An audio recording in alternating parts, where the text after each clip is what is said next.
기도하겠습니다. 하나님 아버지 고맙습니다.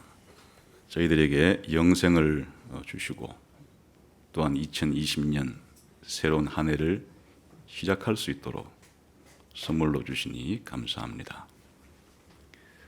올 한 해 동안 저희 모두가 하나님을 더 깊게, 높게, 넓게 알 수 있는 은혜를 주시기를 원합니다. 그래서 하나님께서 모든 것을 아신다는 것에 대해서 더 많이 알고, 하나님께서 모든 것을 할 수 있는 분이라는 것에 대해서 더 많이 알고, 하나님께서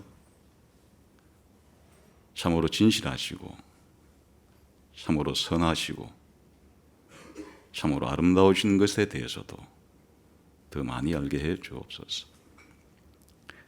하나님의 사랑에 대해서도 더 많이 알게 해주시고, 하나님의 공의에 대해서도 더 많이 알게 해 주시고, 하나님의 위대하심, 하나님의 세밀하심, 하나님의 부유하심, 하나님의 강하심, 하나님의 거룩하심에 대해서도 더 많이 알게 해 주시기를 원합니다.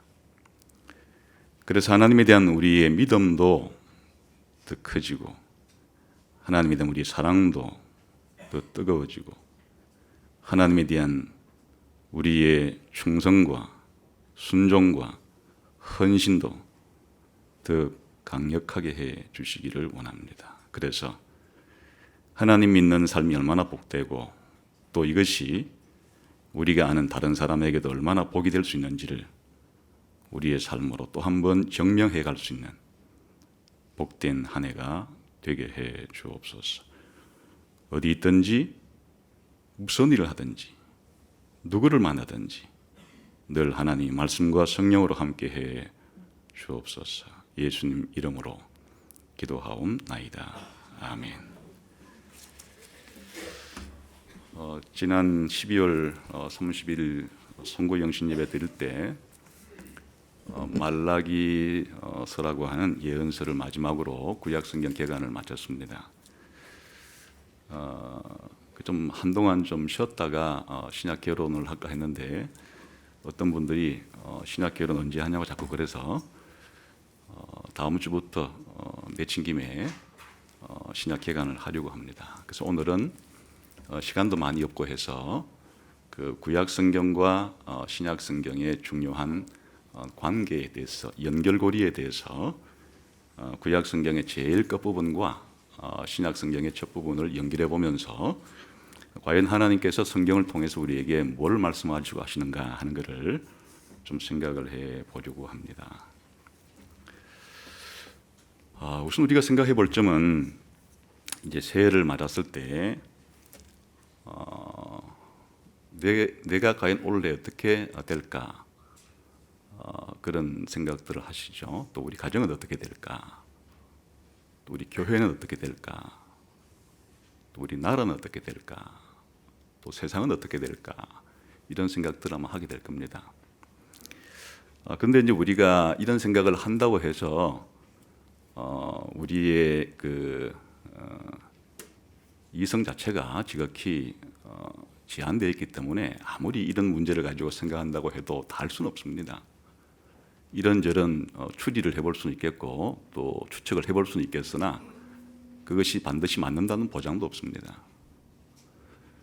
또 나름대로 이제 예측을 해서, 예측을 한다는 얘기는 뭔가 안 좋은 일이 일어날 것 같으면 대비를 하고, 또 좋은 일이 일어날 것에 대한 준비를 해서 좋은 일이 일어나도록 하겠다는 뜻인데, 이 또한 우리의 능력이 제한적이어서 반드시 우리가 대비를 한다고 해서, 준비를 한다고 해서 안 좋은 일이 일어나는 것을 막을 수도 없고, 또 좋은 일이 우리에게 하나님이 일어나게 하는데 우리가 또 그걸 막을 수도 없습니다. 그래서 이제 우리들은 우리가 아는 범위 내에서는 최선을 다하고, 또 할 수 있는 범위 내에서는 최선을 다해야 하지만은 그 이상의 하나님께서 내 개인의 일과 우리의 가정과 교회와 나라와 세상의 일에 대해서 하나님은 다 알고 계시고 하나님은 다 할 수 있는데 그 하나님이 선하시기 때문에 이제 거기에 희망을 두는 겁니다. 미래는 불투명하고 불확실하고 불확정적이라고 밖에는 할 수가 없으나 우리가 믿는 하나님이 모든 것을 아시고 모든 것을 하실 수 있는 분이시고 또 하나님 무한한 착한 분이시기 때문에 우리의 미래 일에, 올 한 해 일에 대해서 더 멀리는 더 10년, 100년 뒤의 일에 대해서 우리가 비록 혼란스러운 면도 있고 무기력한 면도 있으나 그러나 기독교인들은 소망을 가진다. 희망을 가진다. 왜냐하면 하나님 때문에 그렇다는 것입니다. 이걸 아주 쉽게 다른 말로 말하면 이 역사는 하나님이 만들어 가시는 것이다. 이 역사는 하나님이 계획하신 바가 있다. 이 역사는 하나님이 목표로 하는 바가 있다. 하나님이 자기의 계획을 다 이루시고 자신의 목표를 다 이루시기까지는 하나님은 쉬지 아니하시고 자신의 열심을 가지고 자신의 계획과 목표를 이 역사 가운데 이루어 가신다 하는 확신이 있기 때문에 불안해하지는 않는 겁니다. 불안해하지는 않아요. 설령 내가 살아가는데 내게 안 좋은 일이 생긴다고 해봐야 뭐가 생길 일이 있겠습니까? 좀 몸이 아픈 거, 경제적으로 조금 어려워지는 거, 더 나아가서 우리 몸이 죽는 것밖에 더 있겠습니까? 그런데 성경은 말하기를 우리가 이 세상에서 우리 몸이 죽는 것으로 네 인생은 영원히 완전히 무로 돌아가고 끝난다고 하면야 죽음을 두려워하겠지만은 내게 닥칠 안 좋은 일이 내 육신의 이 한 몸 죽는 것으로 끝나지만은 하나님께서 우리의 영혼을 주님께로 데려가시고 장차 우리를 부활시킬 것이고 장차 부활한 우리를 영원한 천국으로 인도하신다고 하는 미래에 대한 희망이 있기 때문에 올 한 해 무슨 일이 벌어지든 큰 일이든 적은 일이든 내가 생각하기에 좋은 일이건 안 좋은 일이건 개의치 않고 우리는 올 한 해 우리의 미래에 대해서 희망을 가질 수가 있는 것입니다. 어떻게 할 수가 있는가 그런 희망을 가질 수 있다는 게 하나님의 성품 때문에 그런데 하나님께서는 자신이 할 일을 우리들이 전혀 모르도록 내가 앞으로 하려고 하는 일은 너희들은 티끌만큼도 모르게 내가 일을 처리할 거라 그래 하지 않으시고 성경을 읽어보면 하나님은 자기 백성들에게 자기 계획을 알려줘요. 내가 이렇게 하겠다. 내가 너한테 이렇게 해주겠다. 또 이 세상에 대해서 이렇게 앞으로 내가 하겠다 하고 하나님은 우리들에게 약속을 해줍니다. 그런데 성경을 읽어보게 되면 하나님께서 약속하신 바를 약속한 다음 날 이루어지지는 않지만은 그 약속한 이래로 그것이 10년, 20년, 100년, 몇백 년 지난 이후에 반드시 하나님이 정한 시간표 안에서 하나씩 하나씩 이루어 주신 것이 성경에 기록이 되어 있습니다.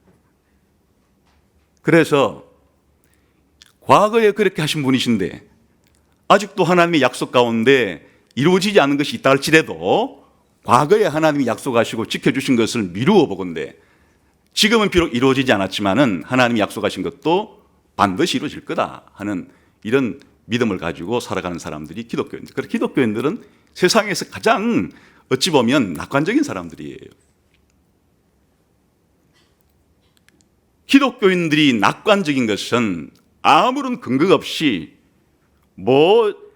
그 지구명에도 볕들날이 있을 거라고 이런 식으로 생각하기 때문이 아니에요. 하나님 때문에 그런 거예요. 하나님이 창조주이시고 하나님이 역사의 주관자라고 하는 믿음 때문에 우리 기독교인들은 미래에 대해서 대단히 소망을 가진 낙관적인 사람들이다.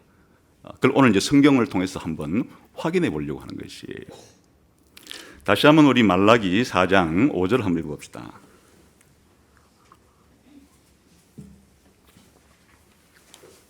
같이 한번 읽어볼까요? 시작. 보라, 여호와의 크고 두려운 날이 이르기 전에 내가 선지자 엘리야를 너에게 보내리 됐습니다. 구약 성경은 의외로 누군가를 보내주겠다 하는 하나님의 약속으로 끝이 납니다. 이제 이 말라기서가 구약 성경의 제일 마지막 책인데요. 누군가를 보내주겠다 하는 약속으로 끝이 나요. 그 누군가가 지금 4장 5절에서는 엘리야 선지자를 보내주겠다 이렇게 지금 말을 하고 있죠. 근데 그 조금만 앞에 보게 되면 엘리야만 보내주겠다는 게 아니에요. 4장 한번 1, 2절도 봅시다. 시작. 만군의 여호와가 이르노라. 보라, 용광로 불같은 날이 이르리니 교만한 자와 악을 행하는 자는 다 지푸라기 같을 것이다. 그 이르는 날에 그들을 살라 그 뿌리와 가지를 남기지 아니할 것이로되 내 이름을 경외하는 너희에게는 공의로운 해가 떠올라서 치료하는 광선을 비추리니 너희가 나가서 외양간에서 나온 송아지같이 뛰리라. 여기에는 구체적으로 사람 이름으로 표현하지는 않고 이 은유적으로 표현을 해서 용광로 불을 보내겠고 그 뜨오르는 공의로운 해를 보내주겠다 이렇게 표현해요. 그래서 이제 이 인물은 뭘 하는 인물인가 하니까 악을 행하는 자들에 대해서는 용광로 불처럼 완전히 살라버리고 하나님을 기다리고 믿는 자들에게는 태양이 떠올라서 태양이 비춰가지고 그 사람의 모든 상처를 다 씻어주는 것처럼 그 사람의 문제를 해결해주고 구원해 주겠다 이런 약속이 나오는데 여기에 공의로운 해라고 표현된 이것도 한 인물이에요. 그냥 지상에 해 띄워서 치른다는 얘기가 아니에요. 공의로운 해로 표현된 한 인물을 보내어서 하나님이 구원하고자 하는 자들의 모든 죄를 다 씻어주고 구원해 주겠다 하는 지금 약속이 맨 끝에 나와요. 이런 인물을 이제 우리는 하나님이 보내어 주시겠다고 말하는 메시아적인 인물이다 이렇게 말할 수가 있어요. 근데 이제 말라기 4장에만 그런 게 아니고 3장에서도 이 같은 내용을 또 다르게 표현해서 역시 이 두 인물을 보내겠다는 얘기를 해요. 한번 3장에 가봅시다.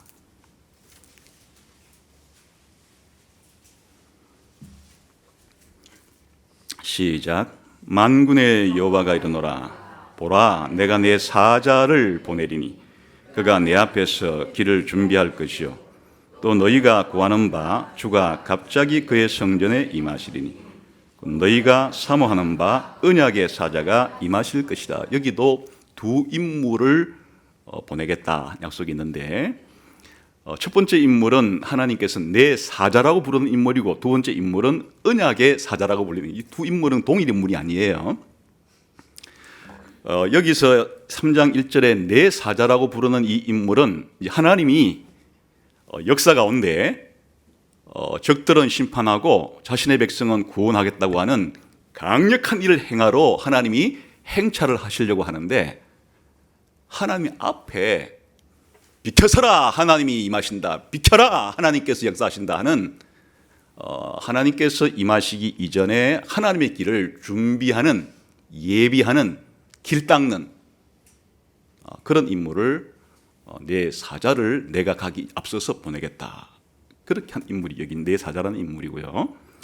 뒤에 언약의 사자라고 표현된 인물은 여호와께서 성전에 임하시는데 곧 여호와께서 성전에 임하시는 것을 다르게 표현해서 언약의 사자가 이 성전에 임한다라고 표현된 이 언약의 사자라는 인물은 여호와와 동등한 인물로 지금 나와 있고 이 언약의 사자라고 불리는 인물은 또다시 우리가 하나님 보내주시겠다고 하는 메시아적인 인물이에요. 그럼 이제 3장 1, 2절도 정리하면 뭔가 하나님이 나타나신다는 게 사실을 말하면 언약의 사자를 보낸다는 하나님을 대리하는. 근데 그 언약의 사자가 오기 전에 언약의 사자가 행할 길을 준비하기 위해서 내 사자라고 불리는 이 인물이 먼저 오게 될 것이다. 쉽게 말하면 내 사자가 와서 언약의 사자가 행할 일을 길을 닦아 놓을 것이다. 길을 닦아 놓게 되면은 언약의 사자가 이 땅에 오셔서 그런 일을 행할 것이다. 이렇게 지금 한 건데, 그럼 말라기 3장에 나오는 이 내 사자와 언약의 사자라는 인물과 또 이 말라기 4장에 나오는 공의로운 태양이라고 불리는 이 인물과 엘리야 선지자라 불리는 인물이 다 제각기 다른 인물인가 그렇지 않고 내가 엘리야 선지자를 보내주리라 한 이 엘리야 선지자는 3장의 네 사자와 동일 인물이에요. 그리고 어려운 태양, 공의로운 태양이 떠올라서 하나님 백성을 치료하는 광선을 바란다고 말한 이 인물은 3장에 의하면 언약의 사자예요. 두 인물이에요. 이것은 신약 성경에서 누구로 이제 정체가 밝혀지는가 하면 네 사자 그리고 엘리야 선지자라고 표현한 이 인물은 세례 요한이 바로 이 인물의 성취예요. 그리고 세례 요한이 길 닦아 놓으면 오실 그 언약의 사자와 공의로운 태양에 해당되는 분은 예수님이에요. 그러니까 이 구약 성경의 메인 마지막 성경인 말라기는 두 인물을 하나님이 보내어서 하나님이 하시려고 하는 심판도 행하고 하나님이 행하시려고 하는 구원도 행하겠다. 내가 역사 가운데 행하고자 하는 일들을 이 두 인물을 통해서 할 건데 실제로는 누굴 통해 하려고 하는 것인가 하니까 이 언약의 사자, 공의로운 태양으로 불리는 자신의 아들 메시아를 통해서 하겠지만은 그 메시아가 불쑥 나타나는 게 아니고 메시아가 나타나기 이전에 메시아가 할 일을 길 닦는 길을 예비하는 한 인물을 메시아의 선구자로서 먼저 보낼 거다 그런 얘기예요.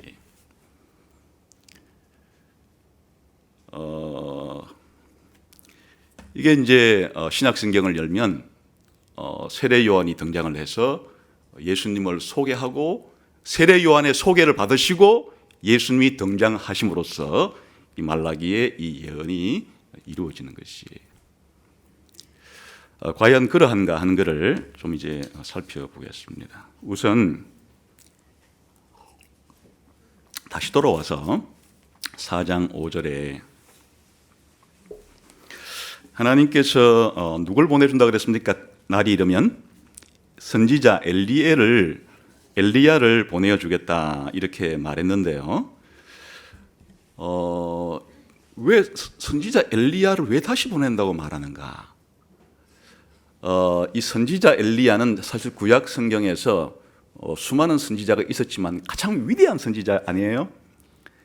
그 바알과 아세라 85명과 대결을 해서 850명과 대결을 해가지고 정말 완전히 그 바알에게 점령당했던 북이스라엘의 사람들의 마음을 다시금 하나님께로 돌이키게 하는데 결정적인 역할을 했고 또 엄청난 기적들을 그렇게 행함으로써 딱 구약에 수많은 선지자가 있다 할지라도 한 명 딱 꼽아라 그러면 금방 엘리야 선지자가 모든 선지자의 대표로 생각이 날 정도로 그런 인물이죠. 거기다가 더 중요한 사실은 엘리야가 죽질 않았어요.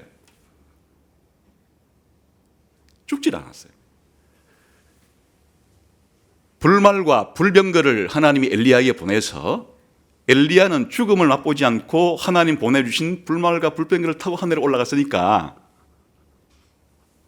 어쨌든 남다른 인물이죠. 그러면 이 선지자 엘리야를 내가 종말에 여호와의 날이라고 불리는 이 날에 보내줄 거라 했을 때 그 엘리야를 보내준다는 얘기일까? 불말과 불소리를 타고 올라간 그 엘리야를 다시 하나님이 이 땅에 내려 보내준다는 얘기일까? 그렇진 않아요. 하늘로 올라간 엘리야를 다시 환생해가지고 누구의 뱃속에 또 집어넣어가지고 이거는 저 힌두교 불교에서는 하는 소리지 그 유대교 기독교에서는 그런 식의 이런 방구도 그런 식으로 사람이 환생한다는 얘기를 하지 않아요. 그러니까 마지막 날에 선지자 엘리야를 보내겠다 하는 이야기는 불말 타고 하늘에 올라갔던 그 엘리야를 다시 사람 속에 태 속에 보내가지고 이런 뜻이 아니에요. 그럼 뭘까? 엘리야 선지자와 같은 그런 마음을 가지고 엘리야 선지자와 같은 그런 능력을 가지고 엘리야 선지자와 같이 사람들의 마음을 하나님께로 돌이킬 수 있는 준비를 하는 사람들의 마음 속에 하나님을 맞이할 준비를 하게 만드는 그런 역할을 할 인물을 보내준다는 얘기지. 하늘로 불병거 타고 올라간 그런 엘리야를 보내준다는 얘기는 아니다 그 말이에요. 오해하면 안 되는 거예요. 실제로 이렇게 해석할 수 있는 것은 엘리야가 태어났을 때 그 천사가 그렇게 설명을 해 줍니다. 우리 한번 누가복음 한번 읽어볼까요?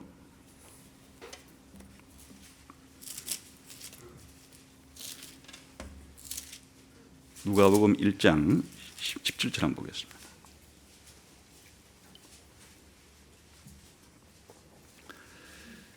지금 이제 이 장면은 세례 요한이라는 인물이 태어날 때 천사가 그 세례 요한이 뭘 할 건가 하는 것에 대해서 이제 하는 이야기인데, 조금 앞에 그러면 13절부터 한번 읽어보겠습니다. 시작. 천사가 그에게 이르되 사가랴여 무서워하지 말라. 너의 간구함이 들린지라. 내 아내 엘리사벳이 네게 아들을 낳아 주리니 그 이름을 요한이라 하라. 너도 기뻐하고 즐거워할 것이요 많은 사람도 그의 태어남을 기뻐하리니 이는 그가 주 앞에 큰 자가 되며 포도주나 독한 술을 마시지 아니하며 모태로부터 성령의 충만함을 받아 이스라엘 자손을 주 곧 그들의 하나님께로 많이 돌아오게 하겠습니다. 그가 또 엘리야의 심령과 능력으로 주 앞에 먼저 와서 아버지의 마음을 자식에게 거스르는 자를 의인의 슬기에 돌아오게 하고 주를 위하여 세운 백성을 준비한.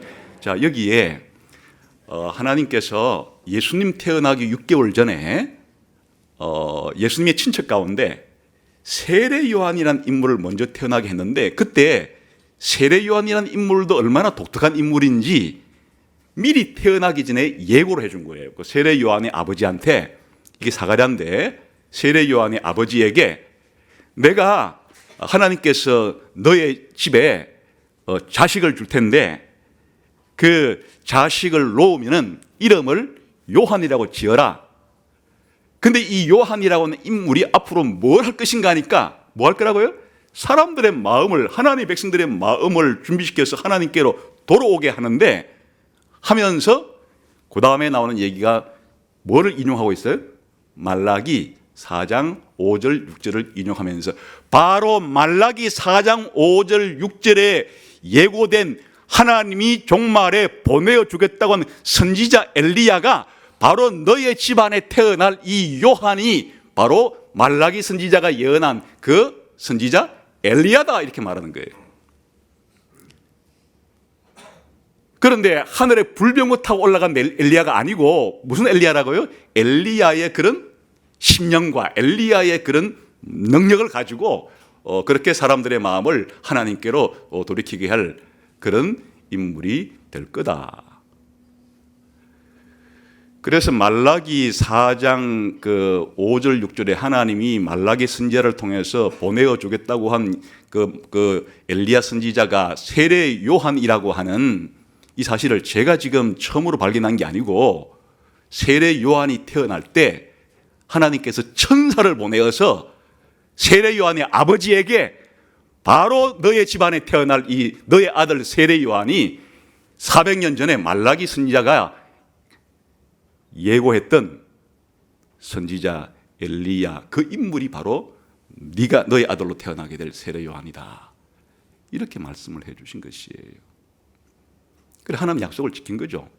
누굴 통해 태어나게 하심으로? 세례 요한 통해 태어나게 하심으로써.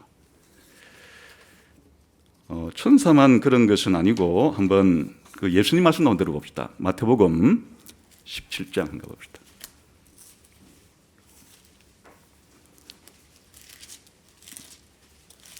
마태복음 17장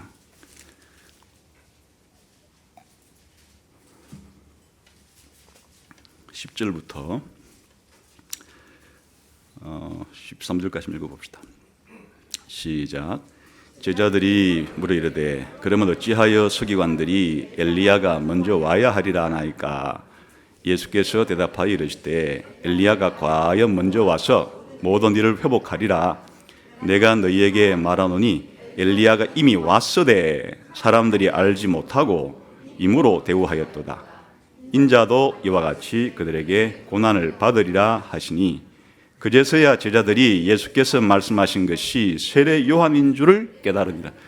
여기 보면 지금 이 유대인의 서기관들이 성경을 잘 아는 사람들이니까 지금 400년 동안 계속해서 이제 말라기서 이후에 하나님이 성경을 쓰게 하진 않았기 때문에 이미 기록된 구약 성경을 가지고 계속 읽고 뭘 기다렸는가 하니까 하나님이 엘리야를 보내준다 그랬으니까 또 메시아를 보내준다 그랬으니까 그걸 기다리고 있다 그거죠. 그래서 이제 지금 제자들이 묻게 된 겁니다. 서기관들은 메시아 오기 전에 엘리야가 먼저 와야 된다고 말하는데 맞는 겁니까? 맞지, 예수님, 맞지. 메시아 오기 전에 엘리야가 먼저 오는 게 맞지. 그렇게 하시면서 그 엘리야가 이미 왔다. 사람들이 모르고 있을 뿐이지. 이미 왔다고 한 엘리야가 세례 요한이에요. 예수님께서는 말라기 4장 그 5절에 기록된 하나님 보내주겠다고 하는 선지자 엘리야가 바로 세례 요한이다. 아까 태어날 때는 누가 그렇게 말해줬어요? 천사가. 그리고 직접 예수님이 그 엘리야가 바로 세례 요한이라고 그렇게 말씀을 해 주었습니다. 성취가 된 거예요. 하나님께서 약속하신 일이 400년 뒤에 이 세례 요한이라고 하는 인물을 태어나게 하심으로써 이 인물이 바로 구약에 예고된 하나님이 말라기 4장에 예고한 그 선지자 엘리야다 하는 것을 우리가 알 수가 있어요. 그러니까 바로 세례 요한이 하나님이 보내주겠다고 한 종말의 엘리야 선지자라는 것은 누구의 해석이에요? 예수님이 그렇게 해석해 주신 거예요. 그래서 그것이 성취가 되었다 그런 거죠. 그러면 이 인물과 그 앞에 이제 나오는 3장 1절에 그 이 인물과는 한번 봅시다. 다시 말라기를 돌아와서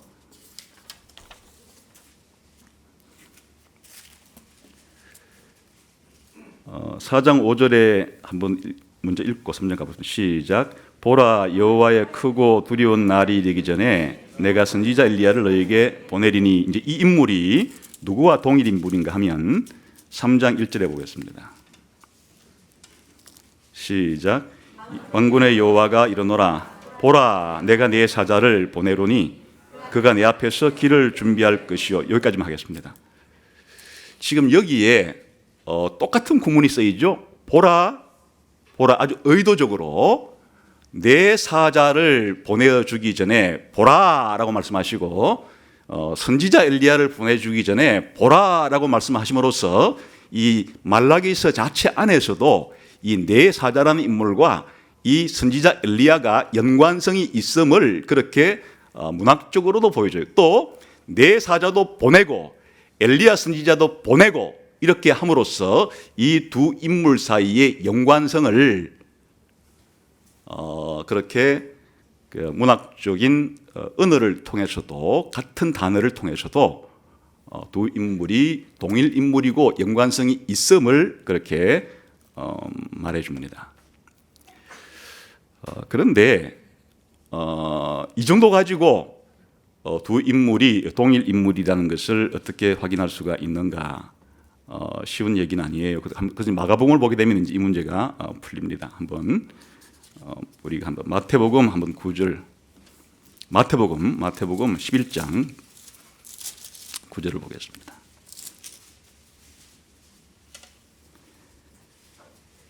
마태복음 11장 9절부터 14절까지 쭉 한번 읽어보겠습니다. 시작. 그러면 너희가 어찌하여 나갔더냐? 선지자를 보기 위함이었더냐? 옳다, 내가 너희에게 이르노니 선지자보다 더 나은 자니라. 기록된 바 보라, 내가 내 사자를 내 앞에 보내노니 그가 내 길을 내 앞에 준비하리라 하신 것이 이 사람에 대한 말씀이니라. 여기에 지금 이 구절은 어느 구절이에요? 지금 아까 말라기 3장 1절의 그 구절이죠. 예수님께서 지금 뭐라고 해석하고 있는가 하니까 지금 세례 요한이 설교를 하고 사람들이 세례 요한에게 가서 죄를 고백하고 이렇게 세례도 받고 이런 이제 장면들을 가르치시면서 지금 예수님께서 이 세례 요한을 뭐라고 해석해 주는 거니까 이 세례 요한은 말라기 3장 1절에 내가 내 앞서서 내 사자를 보내어서 내가 갈 길을 예비하리라고 말했던 그 인물이 말라기 3장 1절에 내 사자라고 표현된 인물이 바로 지금 이 세례 요한입니다. 이렇게 예수님이 말씀을 해 주시는 거예요. 좀 더 읽어봅시다. 11절부터 시작. 내가 진실로 너희에게 말하노니 여자가 낳은 자 중에 세례 요한보다 큰 이가 일어남이 없도다. 그러나 천국에서는 극히 작은 자라도 그보다 크니라. 세례 요한의 때부터 지금까지 천국은 침노를 당하나니 침노하는 자는 빼앗느니라. 모든 선지자와 율법이 예언한 것은 요한까지니 만일 너희가 절겨 받을진대 오리라 한 엘리야가 곧 이 사람이니라. 됐습니다. 이 뒤에서는 예수님께서 이 세례 요한이 또 누구라고요? 말라기 4장 5절 6절에 기록된 그 오리라 약속된 엘리야가 바로 세례 요한입니다. 그러니까 말라기 3장 1절에 내 사자라는 말과 말라기 4장 5절에 엘리야 선지자가 동일 인물이라는 것을 누가 확실하게 이렇게 말씀해 줬어요? 예수님께서 말라기 3장 1절에 내 사자도 세례 요한이고 말라기 4장 5절에 엘리야도 바로 세례 요한이고 바로 너희가 보고 있는 이 세례 요한이 바로 말라기 3장과 4장에 예고되었던 내 사자라고 표현된 인물이고 바로 오리라고 한 엘리야라고 표현된 인물이 바로 세례 요한이다. 이렇게 말씀하신 거예요. 그럼 예수님 누구라는 거예요? 지금 예수님 누구라는 거예요? 세례 요한이 길 닦으려고 준비를 하고 바로 자신이 오리라고 약속된 메시아다 하는 것을 이를 통해서 말씀해 주시는 것이. 심지어는 말이죠. 여기에만 세례 요한에 대한 얘기가 나오는 게 아니고 이사야서에도 가면 있습니다. 한번 이사야 40장 가보겠습니다.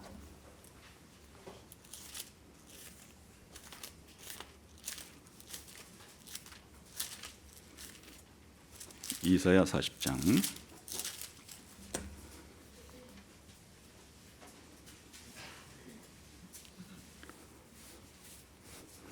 한번 3절, 4절, 5절 한번 읽어볼까요? 시작. 외치는 자의 소리여 이르되 너희는 광야에서 여호와의 길을 예비하라. 사막에서 우리 하나님의 대로를 평탄하게 하라.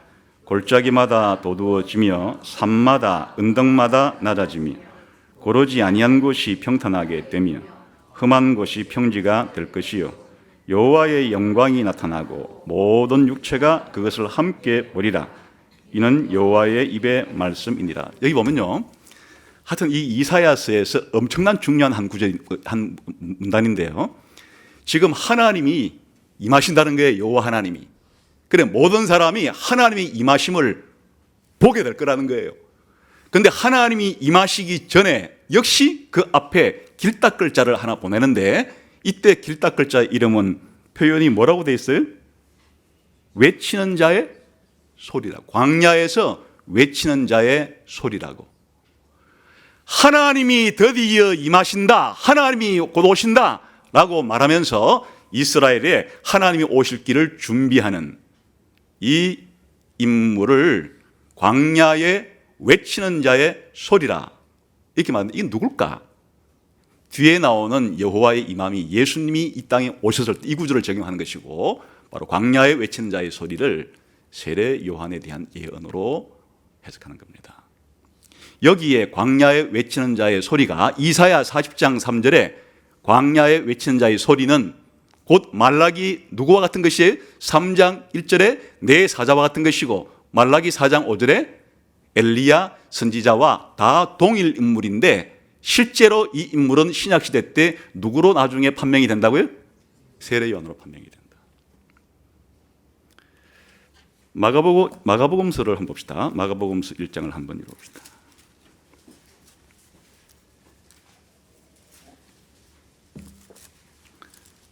복음서를 처음 시작하는 거예요. 마가복음서가. 학자들에 따라서 이제 의견 차이는 있긴 하지만 마태, 마가, 누가, 요한복음 중에서 뭐가 가장 먼저 쓰여졌겠는가 할 때 대다수의 학자들은 마가복음이 이 네 복음서 중에도 가장 먼저 쓰여졌을 것이다 이렇게 이제 추정을 해요. 저도 그렇게 생각하는 편인데 예수님에 대해서 가장 먼저 소개하는 복음서에 예수님의 등장을 어떻게 소개하는가 한번 마가복음 1장 1절부터 11절까지 봅시다. 시작. 하나님의 아들 예수 그리스도의 복음의 시작이라. 선지자 이사야의 글에 보라 내가 내 사자를 내 앞에 보내노니 그가 내 길을 준비하리라. 광야에 외치는 자의 소리가 있어 이르되 너희는 주의 길을 준비하라. 그의 오실 길을 곧게 하라. 기록된 것과 같이 세례 요한이 광야에 이르러 제사함을 받게 하는 회개의 세례를 전파하니. 여기 보세요. 이제 예수님이 태어나고 사역하기 이전에 지금 누구에게부터 하는 거예요? 세례 요한의 등장부터 얘기하는데 세례 요한이 어떻게 등장했느냐? 여기에 보라 내가 내 사자를 내 앞에 보내니. 이거 어느 구절이에요? 아까 봤죠? 말라기 3장 1절의 구절이고 광야에 외치는 자의 소리가 있어 주의 길을 준비하라. 어디에 나온 구절이었어요? 이사야 40장 3절인데 이 두 인물이 동일 인물이라는 거예요. 이사야가 예수님 오시기 한 700년 전에 여호와께서 오시기 전에 광야에 외치는 자가 나타나가지고 주의 길을 예비하리라고 한 그 인물이 약 300년이 지나서 말라기를 통해서는 내 사자라고 말하고 오실 선지자 엘리야라고 말했는데 다시 말하면 이 두 인물 광야에 외치는 자의 소리와 여호와께서 보내실 내 사자란 인물이 동일 인물인데 이 동일 인물이 바로 세례 요한이다. 누가 이렇게 해석한 거예요? 복음서를 쓰는 마가가. 복음서를 쓰는 마가가 세례 요한이 누구냐? 예수님이 오시기 전에 예수님을 이스라엘 사회에 소개한 사람이 누구예요?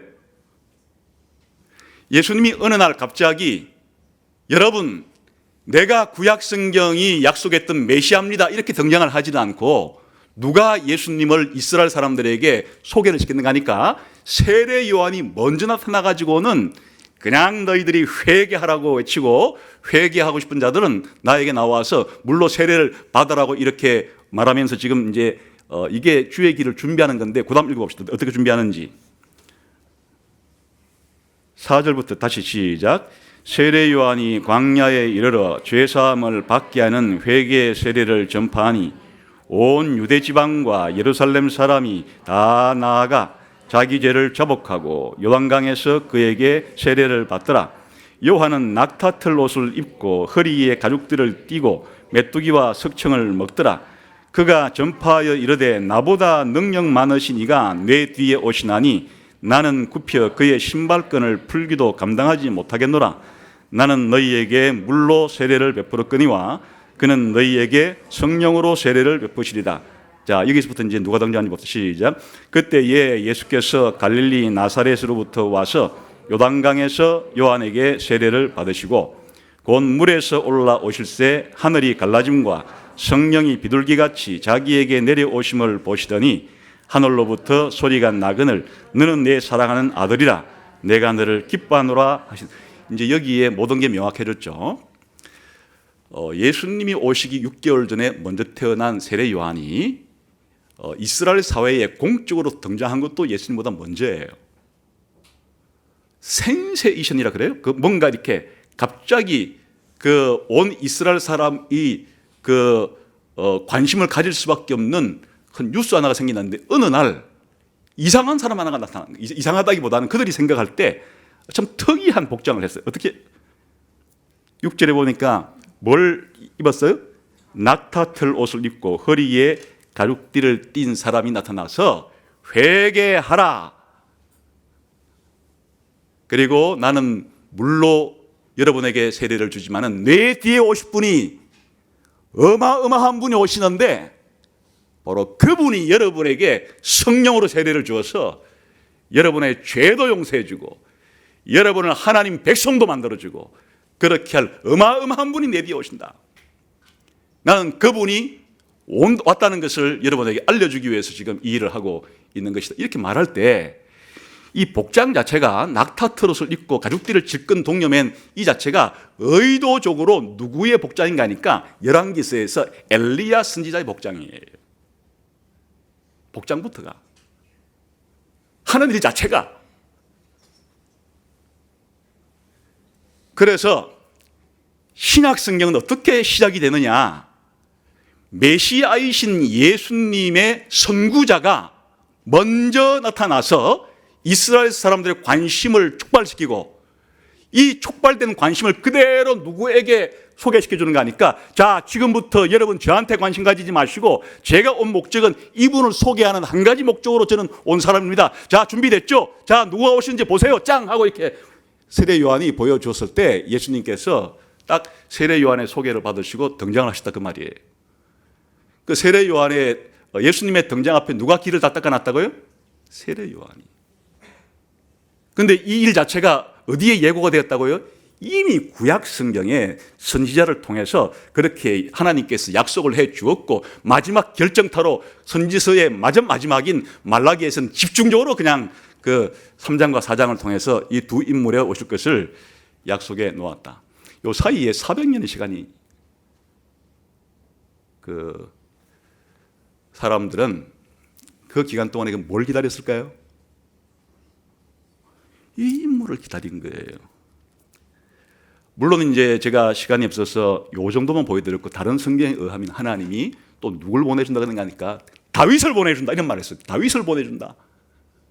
그 다윗이 죽었는데 주전 1000년경쯤 어떻게 타협한다는 얘기예요. 그 다윗이 그때 왕 했던 다윗이 아니고 그런 다윗 같은 인물을 다윗의 후손으로 온 우주를 통치할 그런 왕을 보내준다. 다윗의 아들로 올 다윗 같은 인물을 보내준다는 얘기도 있어요. 또 이사야서에서는 여호와의 종이라고 불린 인물을 소개해주면서 자기 백성의 죄를 떠안고 자기 백성의 죄값을 대신 지불함으로써 자기 백성의 죄를 용서받게 할 여호와의 종이라는 인물도 말해주고, 또 다니엘을 통해서는 보좌에 계신 아버지 하나님께로 가서 모든 나라와 백성과 왕권을 물려받는 인자 같은 이도 나오고, 그러니까 구약 성경에는 수없이 다양한 방식으로 다양한 묘사로 앞으로 하나님이 보내신 하나님을 대리해서 이 땅에 죄는 심판하고 예수 믿는 사람들을 구원하실 그를 메시아를 보내준다는 수없는 메시아를 보내준다는 약속들이 모세가 기록한 창세기부터 말라기까지. 그러면 거꾸로 아예 그 모세가 성경을 제일 처음 기록한 게 창세기, 출애굽기, 레위기, 민수기, 신명기 5권이 주전 1500년경 대략 말하면 그냥 그때부터 하나님은 메시아적인 인물을 보내겠다고 약속한 거예요. 한 구절만 봅시다. 참고로 신명기 18장.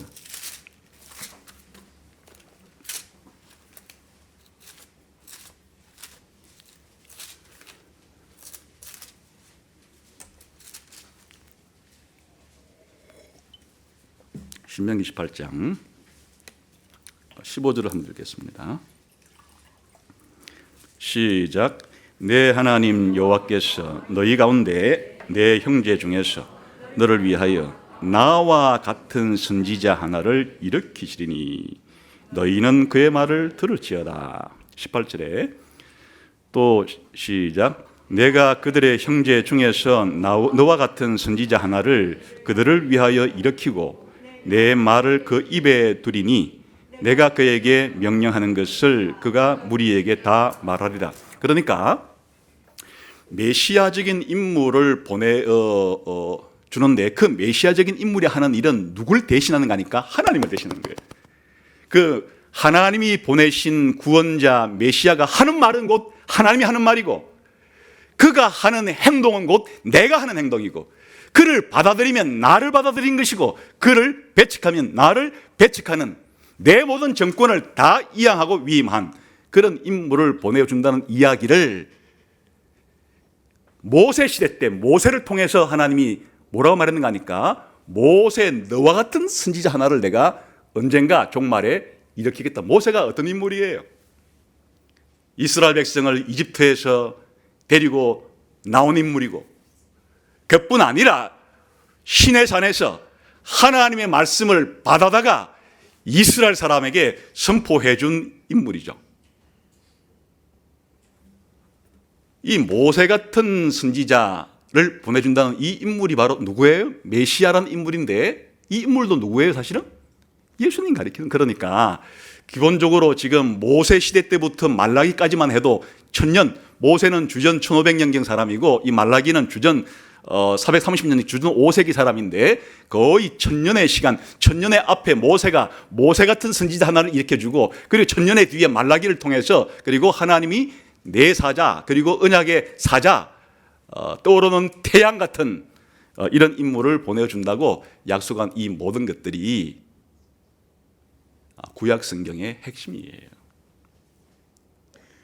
구약 성경이란 책은 수많은 사건들도 나오고 수많은 인물들도 나오고 하여튼 뭐 파란만장한 일들이 기록이 되어 있는데, 구약 성경의 이 모든 39군의 모든 구약 성경 이 내용들의 엑기스,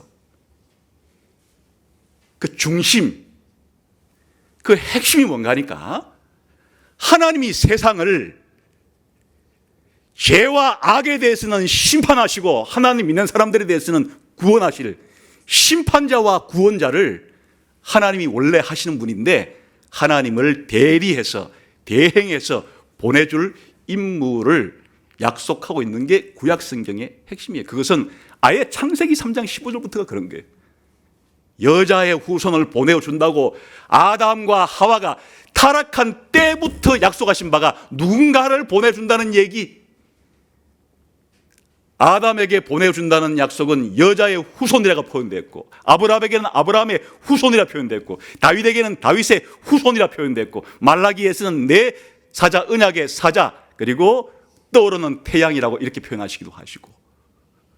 그래, 구약 성경에서 예수님 보내겠다는 이야기를 읽어내지 못하면 그냥 눈 감고 성경을 보는 것이.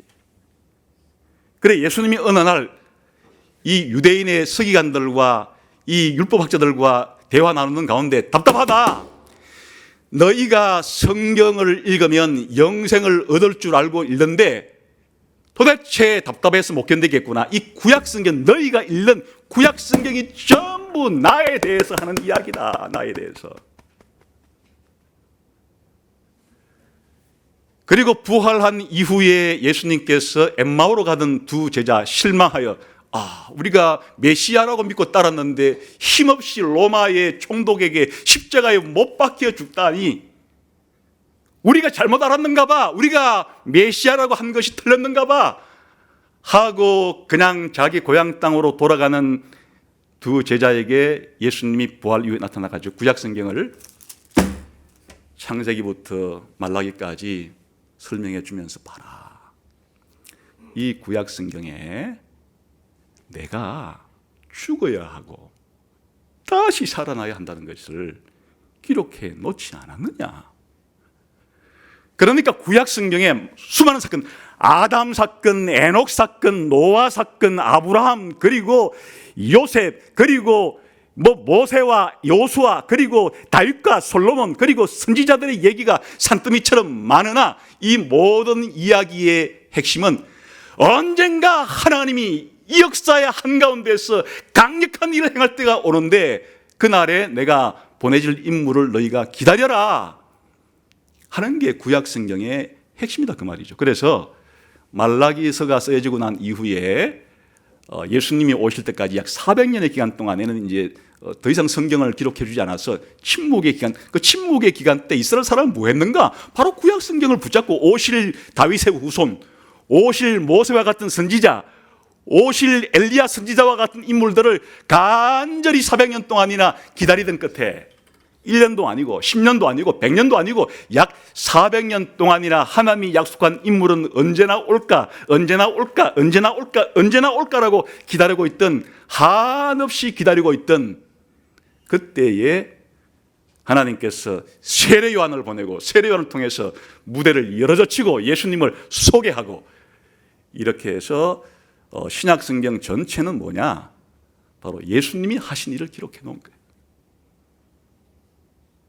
구약은 뭐냐? 앞으로 오실 예수님이 어떤 분이고 뭘 할 건지를 예고한 것이고, 신약은 뭐냐? 약속대로 오신 예수님이 무슨 일을 했고 우리들에게 어떤 분이신가를 그렇게 말하는 게 신구약 성경이라고 하는 이 성경책은 그러므로 예수님에 대한 이야기가 신구약 성경의 핵심이에요. 이것이 우리들에게 오늘 무슨 의미가 있는가? 의미가 있는 것은 하나님이 하신 약속이 아직 이루어지지 않은 것이 있기 때문이에요. 한번 볼까요?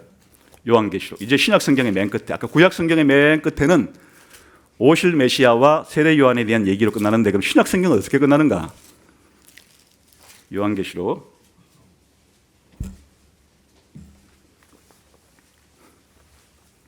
결론 부분입니다.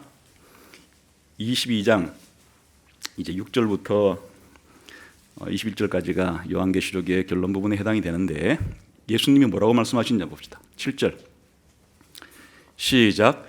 보라, 내가 속히 오리니 이 두루마리의 예언의 말씀을 지키는 자는 복이 있으리라 하더라. 또 12절 시작. 보라, 내가 속히 오리니 내가 줄 상이 내게 있어서 각 사람에게 그가 행한 대로 갚아주리라. 나는 알파와 오메가요, 처음과 마지막이요, 시작과 마침이라. 그 다음에 20절 시작. 이것들을 정언하신 이가 이르시되 내가 진실로 속히 오리라 하시거늘 아멘 주 예수여 오시옵소서. 지금 왜 우리가 이 말라기의 예언과 구약성경 전체 예언이 예수님이 초림하실 때, 오실 때 약속이 이루어졌다는 것이 그렇게 중요한 거 아니에요? 이것 때문인 거예요.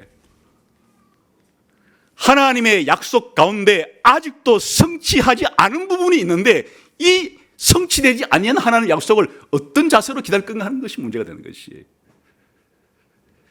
신약성경은 아까 한 면으로 보게 되면 구약성경에서 오실 예수님에 대해서 이제 드디어 약속대로 오셨다는 것이 한 면이지만, 신약성경의 또 다른 한 면은 뭔가 하니까 이분이 이 모든 심판과 구원을 마무리 완성하기 위해서 다시 오실 것이다. 다시 오실 예수님에 대해서 소개하는 게 신약성경의 또 하나의 목적이에요. 그래, 신약성경의 맨 끝이 어떻게 끝난다고요?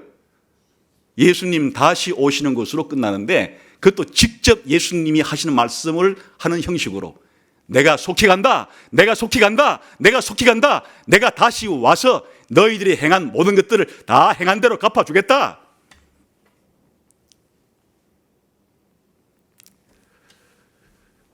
우리들은 좀 더 믿음이 필요해요. 아까 구약시대 사람들은 말라기 선지자 이후에 예수님 오시기까지 몇 년이 기다렸어요?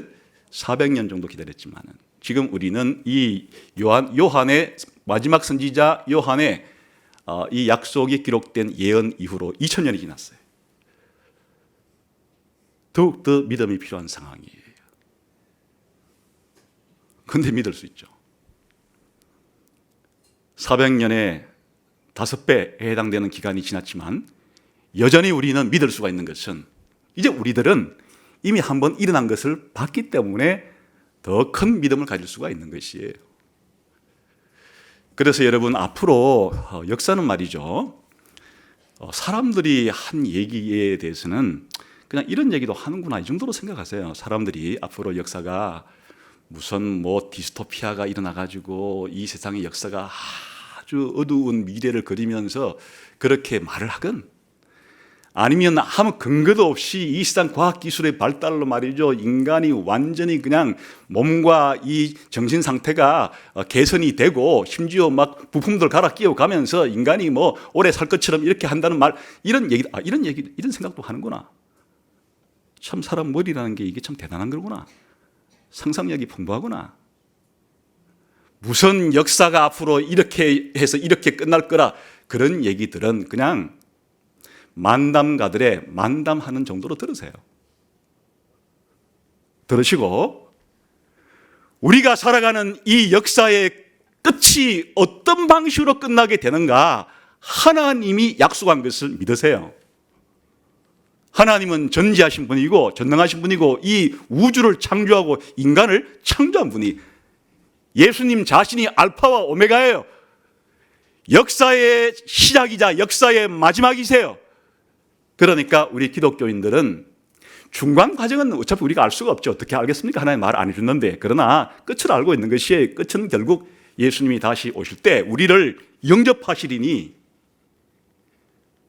우리가 행한 아주 사소한 봉사 하나라도 절대로 건너뛰지 않고 너희가 행한 대로 다 갚아주리라고 하신 예수님 약속을 믿고 뚜벅뚜벅 걸어가는 거예요. 뚜벅뚜벅 살아가는 거예요. 세상이 무슨 소리를 하건 무슨 일이 일어나든지 간에 이 모든 것은 이 역사가 이루는데 이 모양 저 모양 도움이 될 것이에요. 내가 생각하기에 어둡든 내가 생각하기에 밝든 이 모든 것이 다 합력해서 하나님이 이루실 역사를 이루는데 다 필요한 요소들일 것이기 때문에 하나님이 허용해 주신 것들일 것이에요. 그렇게 믿고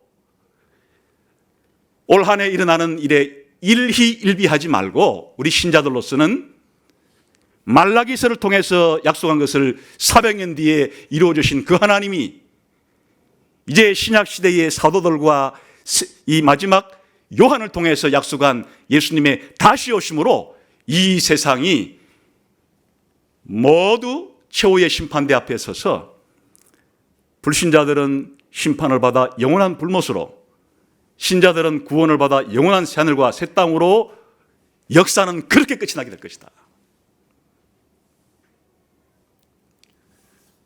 이 사실을 믿고 갈 수 있는 겁니다. 믿음이 필요한 일이에요. 믿음이 필요한데 믿음의 이 불씨에 불을 지펴주는 것은 과거에 하나님이 하신 약속을 지키신 것이기 때문에 우리들은 우리의 믿음에 끊임없이 연료를 공급하면서 우리의 미래를 내다볼 수 있다. 그래서 올 한 해 여러분 개인이건 여러분의 가정에 일어나는 일이건 혹은 우리가 다니는 학교나 직장에 일어나는 일이건 우리나라에 일어나는 일이건 세계에서 벌어나는 일이건 우리 교회에서 일어나는 일이건 우리가 생각한 대로 될 일도 별로 없을 것이고 또 모른다고 안다고 해서 일어날 일이 아닐 것도 아닐 것이고 이런 일도 일어날 것이나 그러나 역사는 계속해서 하나님이 정해놓으신 목표를 향해서 전진하고 있기 때문에 그에 대한 믿음을 가지고 우리 주변에 일어나는 일들에 대해서 무슨 일이 일어나든지 간에 하나님의 약속을 붙잡고 우리의 신앙을 견고하게 해서 흔들리지 말고 우리의 믿음의 선한 싸움을 잘 싸워가시게 되기를 주님의 이름으로 축원을 드립니다. 기도하겠습니다.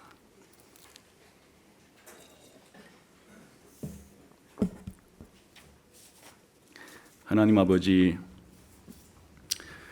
우리가 살아가는 세상은 너무나 거대하고 역사에서 벌어지는 일은 너무나 많기 때문에 복잡하기 때문에 우리가 헤아리기가 다 어렵습니다. 모르면 불안하고 또 어찌 내가 손쓸 수 없기 때문에 불안하지만은 그러나 하나님께서 창조자이시고 역사의 주인이시오니 하나님이 계획하신 일, 하나님이 목표로 하시는 일, 하나님이 약속하신 일이 이루어질 줄로 믿고 이 믿음을 가지고 하나님의 약속을 표지판 삼아서 올 한 해도 잘 살아갈 수 있는 예수가족의 모든 성도들이 되게 해 주옵소서. 예수님 이름으로 기도하옵나이다. 아멘.